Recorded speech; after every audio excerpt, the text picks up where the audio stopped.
হে guys WhatsApp আসসালামু আলাইকুম। আমি ফারহান।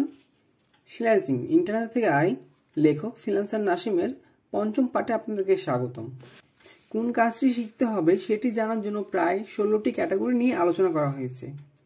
এরপরেও অধিকাংশ মানুষ আবার একই প্রশ্ন করবে যে কোনটি শিখলে আসলে ভালো হয়, কোনো এক্সপার্ট বলে দিলে ভালো হয়। তো চলুন, কোনো অভিজ্ঞতার ফ্রিল্যান্সারকে যখন প্রয়োজন হয়, মনে করুন একজন বিদেশি বায়ার একটি ই কমার্স ওয়েবসাইটটি তৈরি করবেন যেখানে তিনি তার প্রোডাক্টসগুলো সেল করবেন বা বিক্রি করবেন। এক্ষেত্রে তার সর্বপ্রথম প্রয়োজন হবে একজন web designer. Web designer freelancer ওয়েবসাইটটি ডিজাইন করে দিতে গেলে সেখানে প্রয়োজন হবে কিছু ছবি, আইকন ও ব্যানারের, যেগুলো করবেন একজন গ্রাফিক্স ডিজাইনার। তাই একজন ওয়েব ডিজাইনার ও গ্রাফিক্স ডিজাইনারকে সেই বায়ারটি হায়ার করবেন। সব ধরনের ডিজাইনের কাজ শেষ হয়ে গেল। এরপরে আসে ওয়েবসাইটে লেখালেখি কন্টেন্টের প্রয়োজন, প্রোডাক্টস ডিসক্রিপশন ও প্রোডাক্টস ম্যানেজমেন্টের জন্য ডাটা এন্ট্রি ফ্রিল্যান্সিংয়ের প্রয়োজন। এরপরে সেই ওয়েবসাইটটিকে সবার কাছে পরিচিত করার জন্য প্রয়োজন হবে মার্কেটিংয়ের। যেভাবে একটি নতুন কোম্পানি চালু হলে মার্কেটিং করে সবার কাছে পরিচিত করাতে হয়, ঠিক সেভাবে। সুতরাং এখানে সেটি সেট করতে গেলে প্রয়োজন হবে এসইও ফ্রিল্যান্সারের। ওয়েবসাইটের বিভিন্ন ভিডিও বিজ্ঞাপন তৈরি করতে হলে দরকার পড়বে ভিডিও এডিটর ও 3D অ্যানিমেশন তৈরিকারকের, সেখানেও ফ্রিল্যান্সার প্রয়োজন। অন্যদিকে প্রোডাক্টস বেশি সেল হলে কাস্টমারদের বিভিন্ন প্রশ্ন উত্তরের জন্য কল সেন্টার সাপোর্ট ম্যানেজমেন্টের ফ্রিল্যান্সারের প্রয়োজন হবে। সেই ই কমার্স ওয়েবসাইটের মোবাইল অ্যাপস তৈরি করলে মানুষ অ্যাপস ডাউনলোড করে সহজেই কেনাকাটা করবেন। সেখানে একজন মোবাইল অ্যাপস ডেভেলপার দরকার। এরপরে বাইরের অফিসে অনেক কর্মচারী এসব হিসাবপত্র করার জন্য কম্পিউটারে কাজ করবেন, সেজন্য প্রয়োজন হবে হিসাবপত্র রাখার মতো ডেস্কটপ সফটওয়্যার তৈরি, যেটি শুধু বাইরের অফিসের কাজে ব্যবহৃত হবে। সুতরাং একটু খেয়াল করলে বুঝতে পারবেন যে আমি যেসব ক্যাটাগরি নিয়ে আলোচনা করছি সেগুলোর প্রায় সব ধরনের স্কিল ব্যবহৃত হচ্ছে স্টেপ বাই স্টেপ। এসইও চালু রাখতেই হবে। এর জন্য এসইও জানা ফ্রিল্যান্সিং এর কাজের অভাব হবে না। প্রোডাক্টস আপলোড করতে গেলে প্রোডাক্টস এর ছবিগুলো গ্রাফিক্স ডিজাইনের মাধ্যমে পরিষ্কার করতে হবে, সাদা ব্যাকগ্রাউন্ডে পরিবর্তন করতে হবে। ওয়েবসাইটে নানা ধরনের সমস্যা হলে একজন ডেভেলপার দেখাশোনা করবেন। এভাবে প্রায় সব ক্যাটাগরির অভিজ্ঞতা ফ্রিল্যান্সারদের কাজ পেতে থাকবে। সৎভাবে বলতে গেলে আমার দেখানো সব কাজের মধ্যেই ভালো ক্যারিয়ার আছে, ভালো উপার্জন রয়েছে। কোনোটির উপার্জন 1 বছর পর শুরু হতে পারে, আবার কোনোটির উপার্জন 6 মাসেও হতে পারে। এবারের আলোচনা এইগুলো নিয়ে। কোন কাজ শিখবেন তার আগে ভাবতে হবে আপনার সময় কতটুকু রয়েছে। অনেকেই বলে থাকেন যে যত সময় প্রয়োজন দেব, 1 বছরে না হলে দরকারে 2 বছরেই শিখব।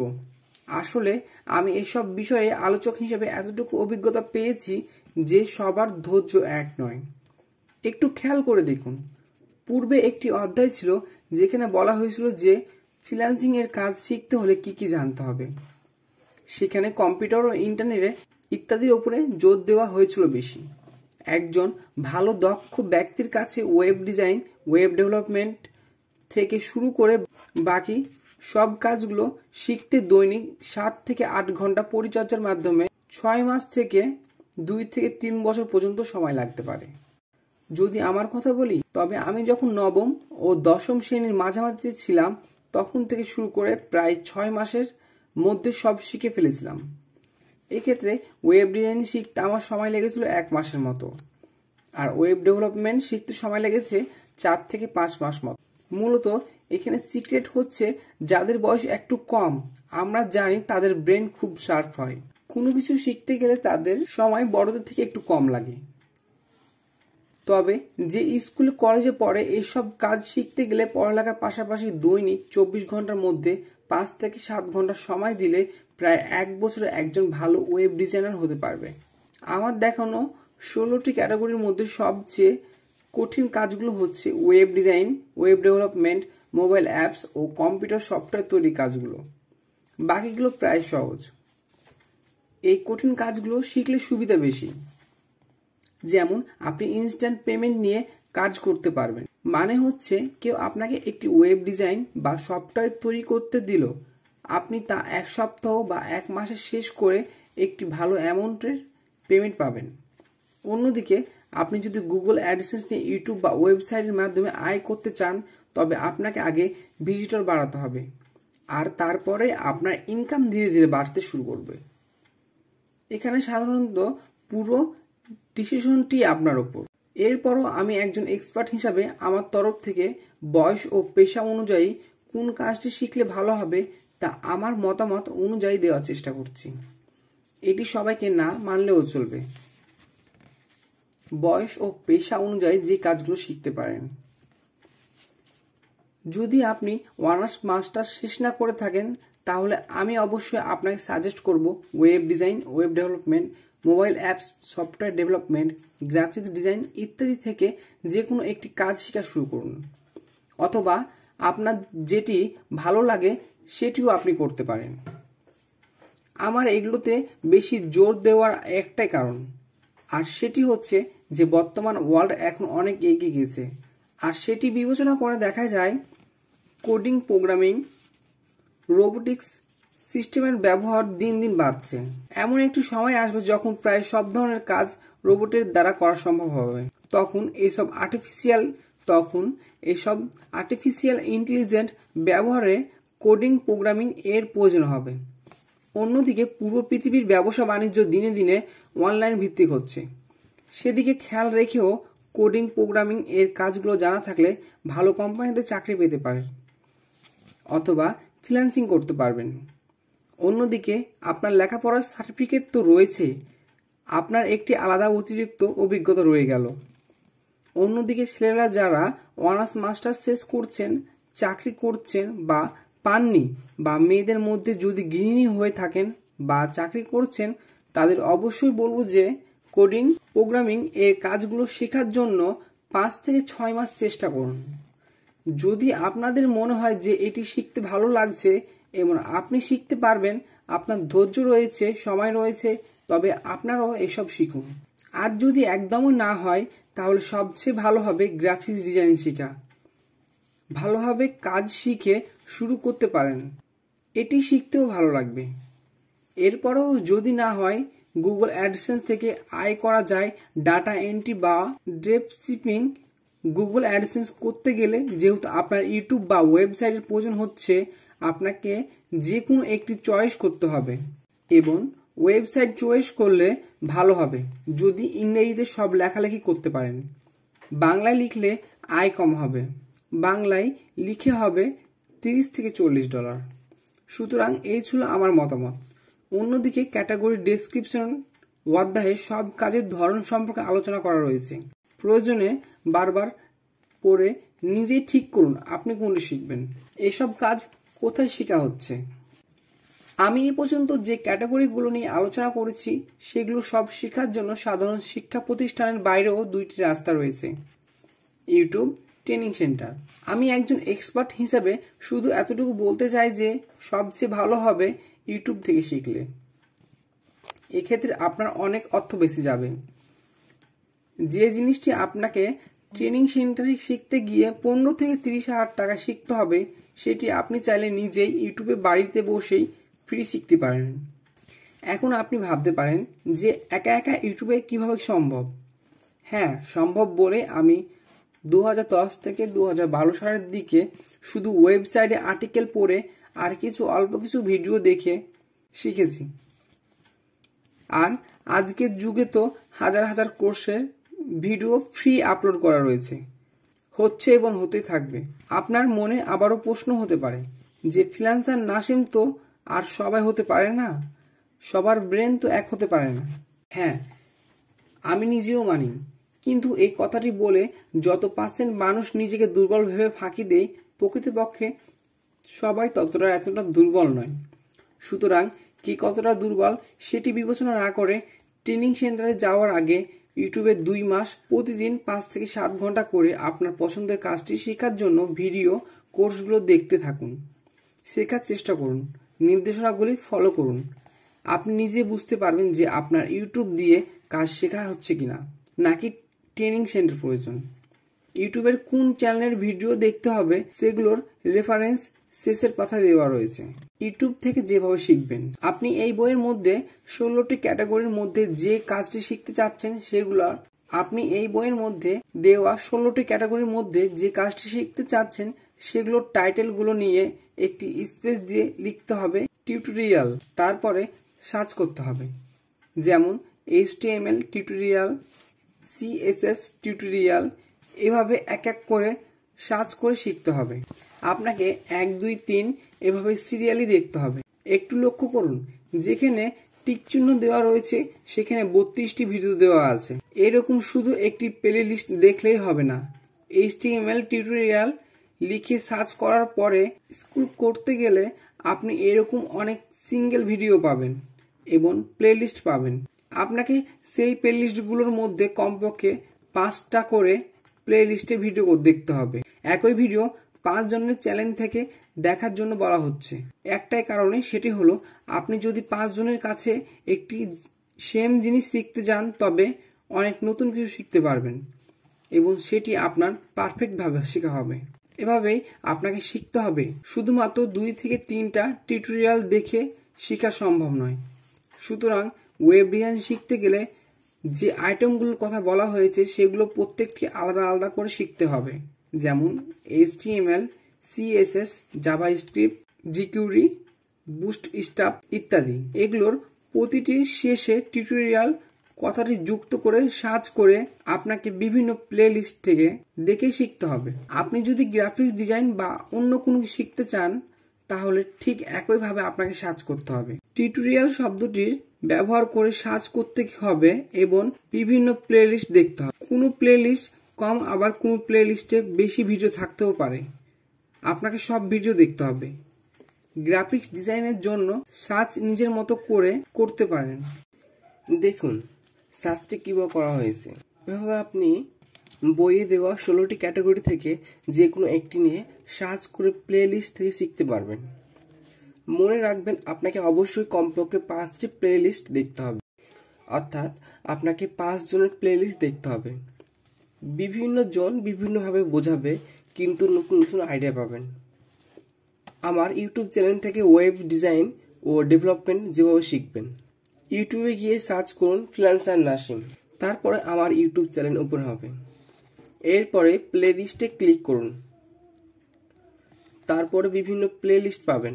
ওয়েব ডিজাইন ও ওয়েব ডেভেলপমেন্ট এর জন্য HTML, CSS, জাভাস্ক্রিপ্ট ইত্যাদি, এগুলো আলাদা আলাদা করে প্লে লিস্ট রয়েছে। HTML এর জন্য আলাদা, CSS এর জন্য আলাদা, এভাবে সবগুলো আলাদা আলাদা প্লে লিস্ট রয়েছে। এগুলো মনোযোগ দিয়ে এক এক করে দেখতে থাকুন, ইনশাল্লাহ খুব শীঘ্রই শিখতে পারবেন। আমার চ্যানেলে শুধুমাত্র web design, web development, WordPress ইত্যাদি ভিডিও রয়েছে। ভবিষ্যতে গ্রাফিক ডিজাইন, CPA মার্কেটিং ইত্যাদির ভিডিও আসবে। সংযুক্ত থাকুন, আপডেট থাকুন। কোন ট্রেনিং সেন্টার ভালো হবে? আপনি যদি কোনো ফ্রিল্যান্সিং প্রশিক্ষণের ইনস্টিটিউট দেখে থাকেন তবে অবশ্যই সেখানকার প্রশিক্ষণার্থীদের সাথে আগে যোগাযোগ করুন। তাদের কাছে শুনুন তারা কতজন ভালো করে ফ্রিল্যান্সিং শিখছেন বা ফ্রিল্যান্সিংয়ে সফল হয়েছেন। ট্রেইনারদের এই বিষয়ে অভিজ্ঞতা কতটুকু?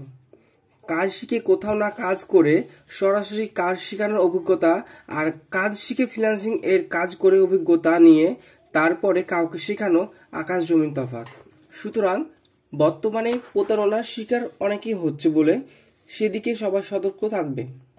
যেভাবে একজন সফল ফ্রিল্যান্সার হওয়া যায়, বর্তমানে গার্মেন্টস ফ্যাক্টরিগুলোতে কাঙ্ক্ষিত চাকরির সাথে ওভারটাইম নামেও একটি ব্যাপার রয়েছে।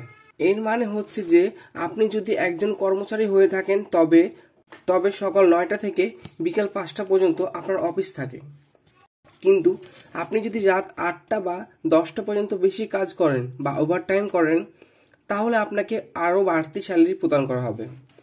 ঠিক ফ্রিল্যান্সিং এর দিকে ব্যাপারটি প্রায় একই রকম। আপনি যদি শুধু ওয়েব ডেভেলপার হয়ে থাকেন তাহলে এমনও সময় হতে পারে যে আপনি সারা মাস কাজ পেলেন না। মাসের শেষে গিয়ে 200 থেকে $1000 একটি কাজ পেয়ে গেলেন, কিন্তু বাকি 1 মাস আপনি কি বসে থাকবেন? কখনোই না। অবশ্যই আপনার ফ্রি টাইমগুলোতে আপনি আয় করার জন্য মাল্টি স্কিল অর্জন করতে পারেন।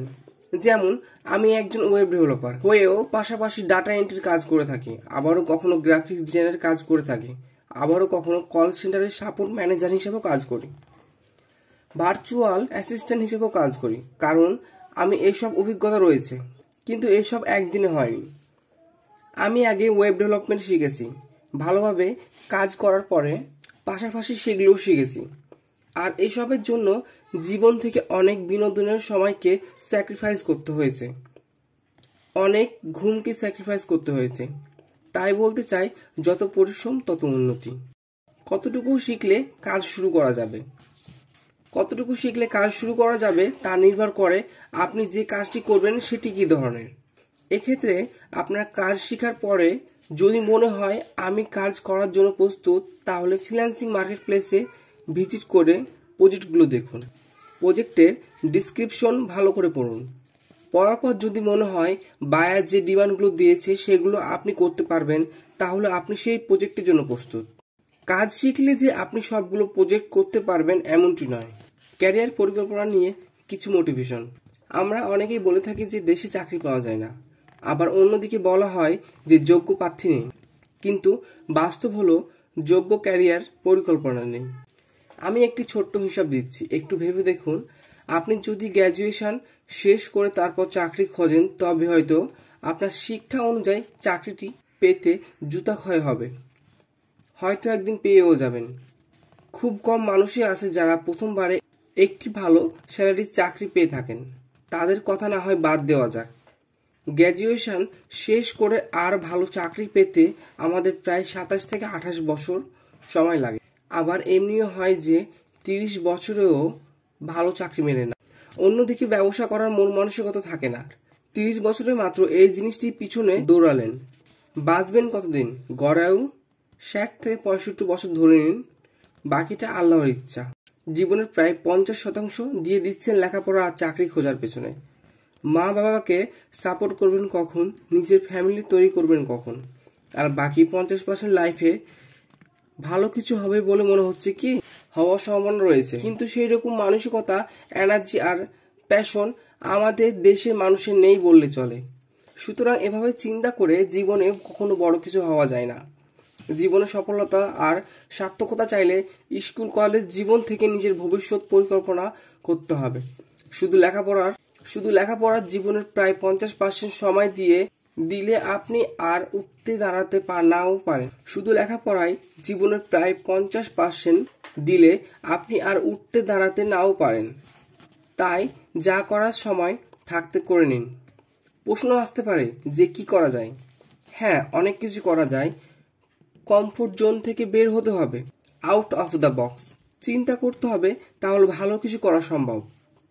আউট অফ দ্য বক্স মানে হচ্ছে আমি একটি সমাজে বা একটি দেশে বাস করি, আর এই দেশে কি হচ্ছে না হচ্ছে, কে কোন ক্যারিয়ার বেছে নিচ্ছে, আমিও নিব, এটা সেটা না ভেবে আজ সারা বিশ্বে মানুষ কিভাবে ক্যারিয়ার গড়ছে এবং কিভাবে সময়কে কাজে লাগাচ্ছে সেটি ভাবা।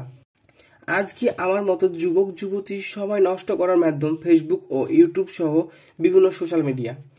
তার মানে এই নয় যে এখানে সবাই সময় নষ্ট করেন, কিন্তু অধিকাংশ ছেলে মেয়ে সময় নষ্ট করে থাকেন। লেখাপড়ার সময় না করে বই নিয়ে ফেসবুকে ওপেন থাকে আজকাল অনেকেরই। এক্ষেত্রে লেখাপড়ায় মন থাকে না ঠিক মতো। যাই হোক, সেদিকটা নিয়ে লেখার প্রয়োজন নেই। নিজের ভালোটা নিজে বুঝতে হবে, এটাই মুখ্য বিষয়। Think out of the box. কিভাবে মার্ক জুকারবার্গ কে আমরা সবাই চিনি, তিনি ফেসবুক নির্মাতা। 4 ফেব্রুয়ারি 2004-এ তিনি ফেসবুক তৈরি করেন। তিনি যখন স্কুল কলেজ লাইফে ছিলেন তখন থেকে তিনি কোডিং প্রোগ্রামিং নিয়ে রিসার্চ করতেন, গুগলে এবং বিভিন্ন রকমের সফটওয়্যার ও গেম তৈরি করতেন। এরপর থেকে তিনি হার্ভার্ড ইউনিভার্সিটিতে লাইফে এটি নিয়ে এগিয়ে যান। পর্যায়ক্রমে ফেসবুক 2005, 2010, 2012 সালের মধ্যে খ্যাতি অর্জন করে এবং তিনি সফল হন। 2006 সালের দিকে মিলিয়নার হয়েছে যখন তার বয়স ছিল 22 বছর। হার্ভার্ড ইউনিভার্সিটি থেকে গ্র্যাজুয়েশন শেষ করেছেন 33 বছর বয়সে। এখন তিনি বিলিয়নিয়ার। আপনি ভাবুন, একটি ছেলে যদি মাত্র 22 বছর বয়সে প্রায় 8 কোটি বাংলাদেশি টাকা ডলার উপার্জন করতে পারে, তার মতো 22 বছর বয়সে আপনি কি অত্যন্ত 5% পারেন না? এবার আপনি ভাবুন, একটি ছেলে হয়ে যদি মাত্র 22 বছর বয়সে মিলিয়ন 10 লাখ প্রায় বাংলাদেশি 8 কোটি টাকা ডলার উপার্জন করতে পারে, তাহলে তার মতো 22 বছর বয়সে আপনি কি অত্যন্ত 5% করতে পারেন না? 2% করলেও তো 15 থেকে 16 লাখ টাকার মালিক। আর মনে রাখবেন, টাকার মালিক হতে গিয়ে তিনি অবৈধ রাস্তা ফলো করেননি, সবকিছুই ঠিক রেখেছিলেন। লেখাপড়া একটু ডাউন হওয়ার কারণে হয়তো তিনি 33 বছর বয়সে গিয়ে গ্র্যাজুয়েট হয়েছেন। তাতে কি, লেখাপড়ার কোনো বয়স নেই, সারা জীবন শেখা যায়। এখন আপনি হয়তো মনে মনে ভাবছেন যে সব ওপরওয়ালা দিয়েছেন, ভাগ্য ছিল, তার যথেষ্ট ফ্যাসিলিটি ছিল, কারণ তিনি আমেরিকান বাসিন্দা, এটা সেটা। কিন্তু you are the maker of your own fortune. সৃষ্টিকর্তা অন্তর্যামী, তিনি সব জানেন, কিন্তু আপনার ভাগ্য পরিবর্তনের রাস্তা বন্ধ রাখেননি। সুতরাং অজুহাতে কাজ হবে না, এতে নিজের পায়ে নিজে কুড়াল দেওয়া হবে। মার্ক জুকারবার্গের কাছে কম্পিউটার আর ইন্টারনেট ছিল সেই 2004 সালে, আর আজ আমাদের হাতের মুঠোয় স্মার্টফোন, অনেকের কাছে কম্পিউটার, ল্যাপটপ, ইন্টারনেট রয়েছে। কোনটি নেই আমাদের কাছে, তারপরও অজুহাত কিভাবে আসতে পারে? মনে আছে কবি বলেছেন, একবারে না পারলে দেখো শতবার। কয়জন রয়েছেন যারা একটি কাজ যেটি করলে মার্ক জুকারবার্গের মতো করে 22 বছর বয়সে অত্যন্ত 1% হতে পারবেন এবং সেটি শতবার চেষ্টা করেছেন? 1%ও খুঁজে পাওয়া যাবে না। শতবার তো দূরের কথা, 3 থেকে 4 বারও একটি ব্যবসা করতে গিয়ে লস খেয়ে আমরা কপালে একটি থাপ্পড় দিয়ে বলি যে এটি আমার ভাগ্য নেই। আসলে ভাগ্যে থাকা না থাকার ব্যাপার না, আপনার এনার্জি নেই। আজ যারা সফল তারা শতবারেরও বেশি চেষ্টা করে সফল ও সার্থক হয়েছেন। আমরা একটি গেম খেলতে গিয়ে লেভেল পার করার জন্য 1000 বার চেষ্টা করি, কিন্তু জীবনে বড় হওয়ার জন্য 20 বারও চেষ্টা করে দেখি না, তার আগে এনার্জি হারিয়ে ফেলি। আর লেখাপড়া শেষে চাকরি না পেলে বলে থাকি যে মামা চাচা নেই, ভালো চাকরি নেই। মনে রাখবেন, জীবনে বড় হতে গেলে অভিজ্ঞতার প্রয়োজন হয়, সঠিক ক্যারিয়ারের পরিকল্পনা প্রয়োজন হয়, মামা চাচা নয়। সেটি হোক না কোনো চাকরি। জীবনে বড় হতে গেলে রাস্তা বদলান, উদ্দেশ্য নয়। আমরা আজ ফেসবুক ব্যবহার করি, বিদেশিরাও করে, কিন্তু তফাৎগুলো একটু ভেবে দেখবেন। তারা আমাদের মতো এত সময় নষ্ট করে না, সারাদিন ফেসবুকে থাকে না, ইউটিউব দেখে না, দেখলেও প্রয়োজনের জন্য। কিন্তু আমরা বিনোদনের নাম করে ইউটিউব আর ফেসবুকে যে টাইমটা নষ্ট করি, তার মূল্য আজ বুঝবো যেদিন রাস্তা অন্ধকার দেখব।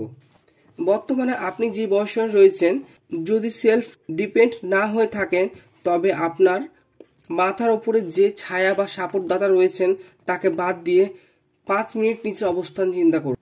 আপনি আপনার আসল অবস্থানটা খুঁজে পাবেন। আজ যদি তিনি না থাকতেন, তবে কাল খাবারের জন্য টাকা কোথায় পেতেন? পরশু সেমিস্টার ফি কোথা থেকে দিতেন?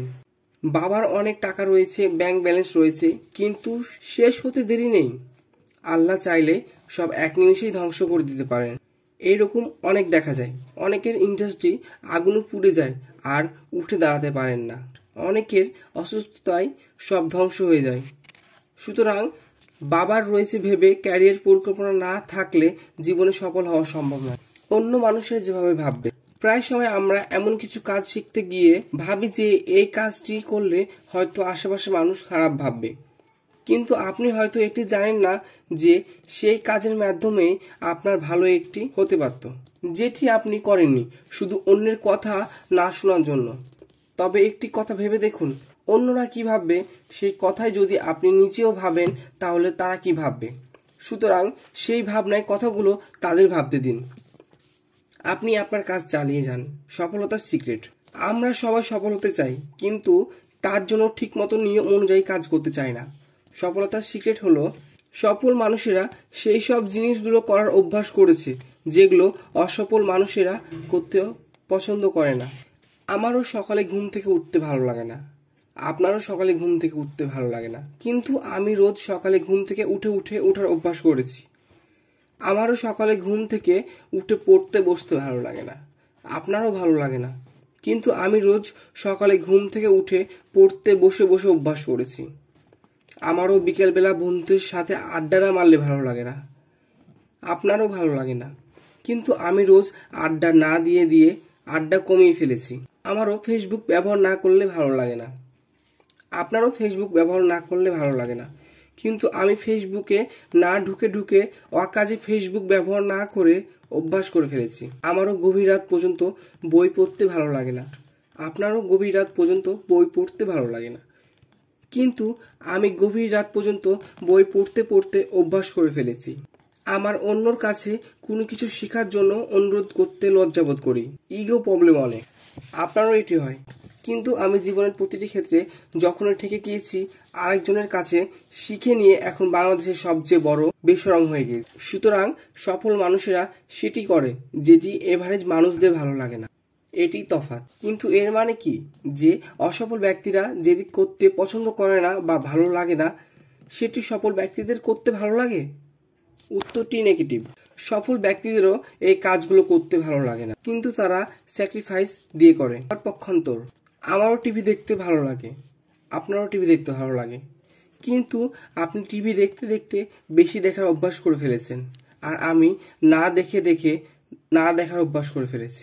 আমারও কাউকে কমিটমেন্ট দিয়ে অজুহাত দিতে ভালো লাগে না, আপনারও অজুহাত দিতে ভালো লাগে না, কিন্তু আমি অজুহাত না দিয়ে না দেওয়ার অভ্যাস করে ফেলেছি।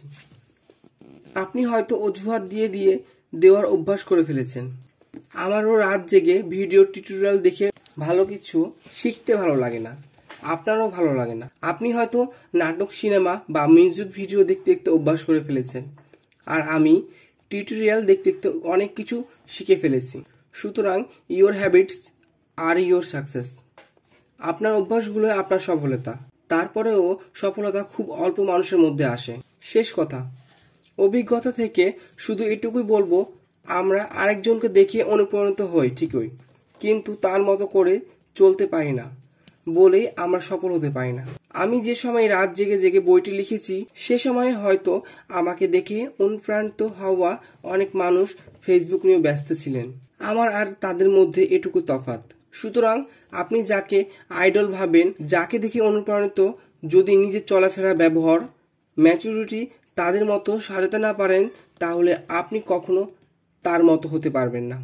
বিশ্বাস না হলেও সত্য, সফল মানুষগুলো যেভাবে উক্তি দিয়ে গিয়েছেন সেগুলো যদি আমরা প্রতিদিন অত্যন্ত 5% করে মেনে চলার চেষ্টা করি তাহলে জীবন বদলে যাবে। কিন্তু আমরা মনোযোগী হতে পারি না বলে সবকিছুই আমাদের কাছে কঠিন লাগে। আমি দেখেছি আমার আপন ছোট ভাইকে তার অপারেশন হওয়ার পরেও সে অবস্থায় কাজ শিখেছে কম্পিউটারে বসে। জীবনে ভালো কিছু করতে হলে নিজেকে পরিশ্রম কিভাবে করতে হবে এর থেকে বড় উদাহরণ আর হয় না। সুতরাং আমাদের জীবনের সবচেয়ে বড় শত্রু হলো অজুহাত। এর ফলে আমরা নিজেদের অনেক অলস বানিয়ে ফেলি। সুতরাং জীবনে বড় স্বপ্ন দেখতে হবে, সেই স্বপ্ন অনুযায়ী কাজ করতে হবে। আর সবচেয়ে মূল্যবান কথা হলো আগে সবাইকে ভালো মানুষ হতে হবে। If you are born poor, it's not your mistakes, but if you die poor, it's your mistake. Bill Gates. Hey guys, WhatsApp. আশা করি আপনাদের সকলকে এই বইটি শুনে অনেক বেশি ভালো লেগেছে। আপনারা পরবর্তীতে কোন বইটি শুনতে চান সেটি অবশ্যই কমেন্ট করুন, আর অবশ্যই চ্যানেলটি সাবস্ক্রাইব করে বেল আইকনটি প্রেস করতে ভুলবেন না। Thank you.